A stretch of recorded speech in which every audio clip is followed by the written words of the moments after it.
जय श्री श्याम दोस्तों, मैं हूं आशुतोष और डिस्कस करूंगा आज की बड़ी बिजनेस अपडेट्स। पहली बिजनेस अपडेट आ रही है यूनियन मिनिस्टर नितिन गडकरी की तरफ से।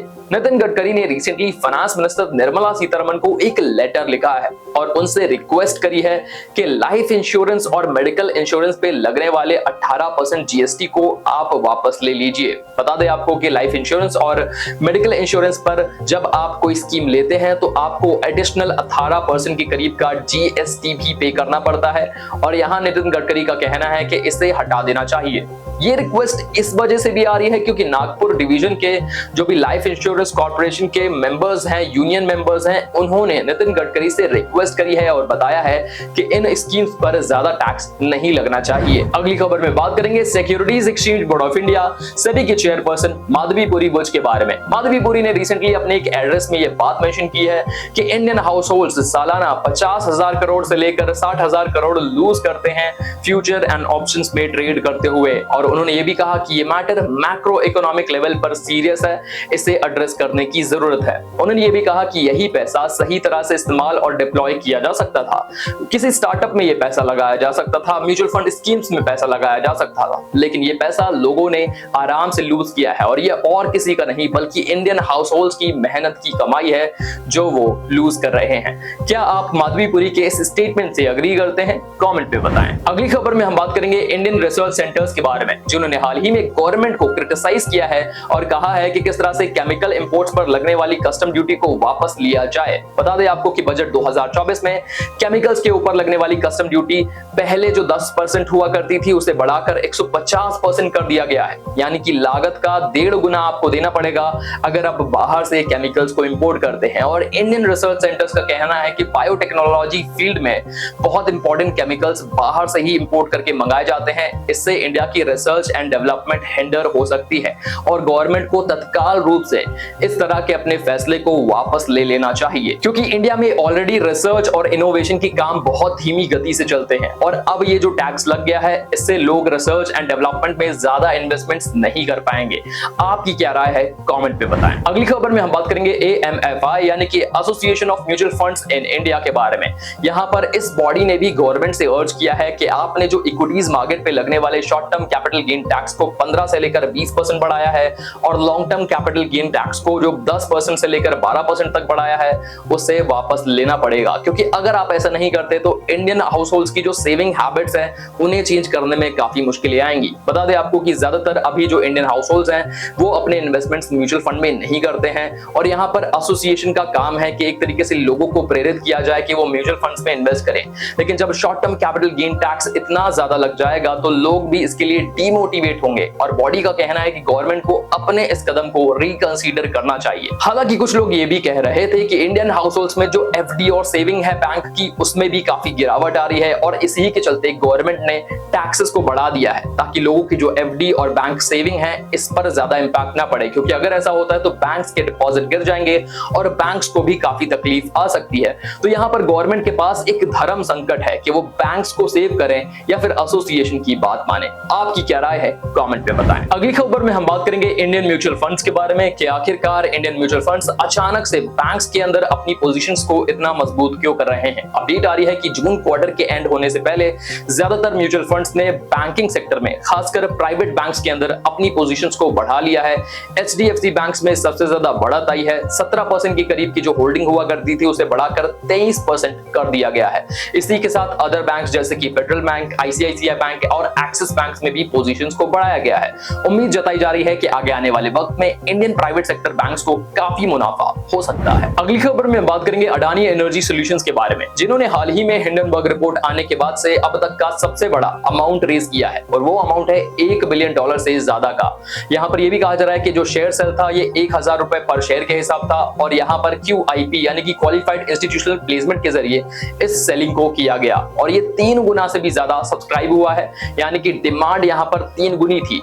ये भी कहा जा रहा है कि इससे पता चलता है कि अडानी ग्रुप के जो शेयर्स हैं वो कितने ज्यादा रोबस्ट हो चुके हैं और मार्केट में इनकी जो डिमांड है वो हिंडनबर्ग रिपोर्ट आने के बाद से काफी बेहतर हो चुकी है। अगली खबर में हम बात करेंगे भारतीय एयरटेल के चेयरमैन सुनील मित्तल के बारे में। सुनील मित्तल का चेक पे 2024 के लिए 32 करोड़ से ज्यादा का हो गया है, जबकि फाइनेंशियल ईयर 2022 में काफी गिरावट दर्ज की गई थी। इस वजह से इनका जो चेक पे था वो ऑलमोस्ट 16.72 करोड़ रुपीस का था और इसमें ऑलमोस्ट दोगुनी की बढ़त इसलिए आई है क्योंकि पिछले 2 सालों में भारतीय एयरटेल का जो प्रदर्शन है, परफॉर्मेंस है, ये काफी इंप्रूव हो चुका है। देखिए, आपको पता होगा कि टैरिफ भी बढ़ाए गए हैं और इसका मुनाफा भारतीय एयरटेल को हुआ है। इसी के चलते सुनील मित्तल की जो वेल्थ है उसमें भी इजाफा हो रहा है। अगली अपडेट में हम बात करेंगे रिसर्च कंपनी फाउंडेड की एक रिपोर्ट के बारे में। फाउंडेड ने हाल ही में इंडियन एम्प्लॉइज को लेकर एक सर्वे किया और इंडियन फ्रेशर्स के बारे में एक बड़ा खुलासा किया है। बताया गया है कि इंडियन फ्रेशर्स की जो एवरेज सैलरी रहती है वो 3.45 लाख रुपीस की ही रहती है। अगर हम मैक्सिमम सैलरी की बात करें तो ये 6.28 लाख रुपए तक पहुंच जाती है, जबकि डीओटी डेवलपर्स की जो एवरेज सैलरी की बात की गई है ये 7 लाख रुपए पर एनम से ज्यादा मेंशन की गई है। अगली खबर में हम बात करेंगे बजट 2024 के बारे में। अपडेट के मुताबिक पार्लियामेंट से बजट 2024 अब पास हो चुका है। आपको पता होगा कि 23 जुलाई को भले ही बजट आया हो, लेकिन इस पर काफी विचार विमर्श और चर्चा होती है। वो चर्चा अब पूरी हो चुकी है और बजट को पार्लियामेंट से पास कर दिया गया है। अगर हम बात करें कि बजट की वर्थ क्या है तो 48 लाख करोड़ से ज्यादा का ये बजट है। फाइनेंस मिनिस्टर निर्मला सीतारमण ने कहा है कि ये आशा और उम्मीदों का बजट है। उन्होंने ये भी मेंशन किया कि 2047 के विकसित भारत की नींव रखने वाला बजट है। आपको क्या लगता है इस स्टेटमेंट के बारे में, कमेंट में बताएं। अगली खबर में हम बात करेंगे broadcast of control for cricket in India BCCI के बारे में। बीसीसीआई ने recently national company law tribunal को ये बातें बताई हैं कि बायजूस की जो पेरेंट कंपनी है think and learn private limited, उसके साथ बीसीसीआई की अलग चैनल से बातचीत चल रही है ताकि 158 करोड़ रुपीस का जो ड्यूज है वो बकाया पूरा दिया जाए। बता दें आपको कि इसके पहले बीसीसीआई ने बायजूस को नेशनल कंपनी लॉ ट्रिब्यूनल यानी कि एनसीएलटी तक घसीटा था और एनसीएलटी में इंसॉल्वेंसी प्रोसेस चलाने की भी बात कही थी, क्योंकि बीसीसीआई का 158 करोड़ रुपीस का अमाउंट अभी तक बायजूस की parent company think and learn private limited ने नहीं दिया है। लेकिन अब बीसीसीआई ने एनसीएलटी को जानकारी दी है कि बायजूस से बात चल रही है ताकि इस पूरे मैटर को बाहर से सही किया जाए। अगली अपडेट में हम बात करेंगे देश के कॉमर्स मिनिस्टर पीयूष गोयल के बारे में, जिन्होंने रिसेंटली इंडियन इंडस्ट्रीज को क्रिटिसाइज किया है।